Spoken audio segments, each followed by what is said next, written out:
are Canadian trash.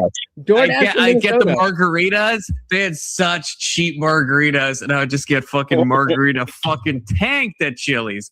God damn, those are good times. Yeah, Miss I Wisconsin. don't drink, so I wouldn't know what alcohol does. Oh man, you're missing out. You're missing. Hey, high five, man.